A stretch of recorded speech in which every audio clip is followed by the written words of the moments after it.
हमार हो बाहरा कमाई सब बाटे मोर बेकार हो। ए जी सुनी अरे बोला देह सुख के भइल हमर लवना सुनिए राजा जी। अरे लवना सुनिए राजा जी कोई दिन दूध के उठावना सुनिए राजा जी। अरे एकदम करो कोई दिन दूध के उठावना सुनिए राजा जी। रह मनु मधुरिया से कह के भैंसे किनवा देतनी। ए धनी हा बाबा अरे जियो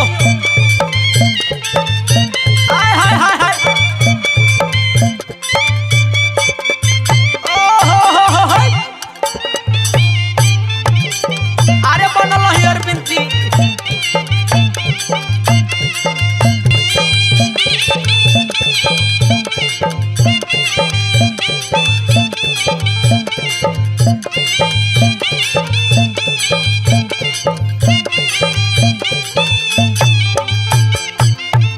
आई गइल बानी घरे धनिया जइबू हो गोटाई मिली समय से खोरा की धनिया जइबू हो मोटाई। अरे खाना पान सही राजा हमके मिल नहीं खे पावत देह गोल गोइल हमर देख रहुआ आवत आवत गचे उमर में झूठे करवनी गवना सुनिए राजा जी।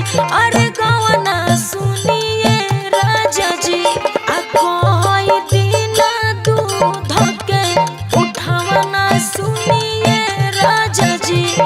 कोई दिन दूध के उठावना सुनिए राजा जी। अरे धीर धरो ए करे जा। ओ हो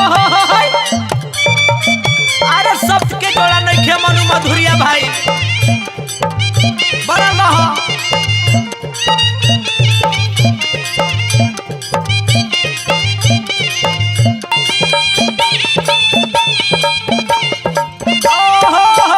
अरे जियो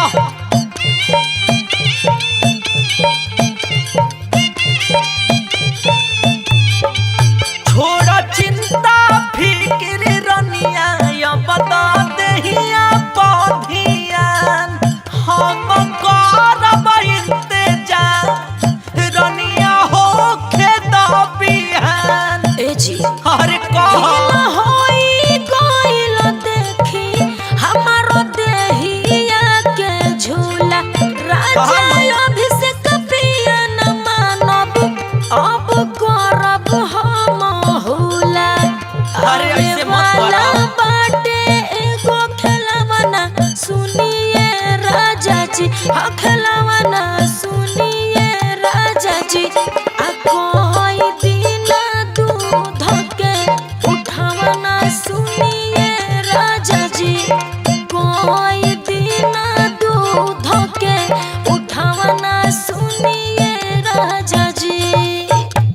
अरे एकदम बिहने इंतजाम कर दे।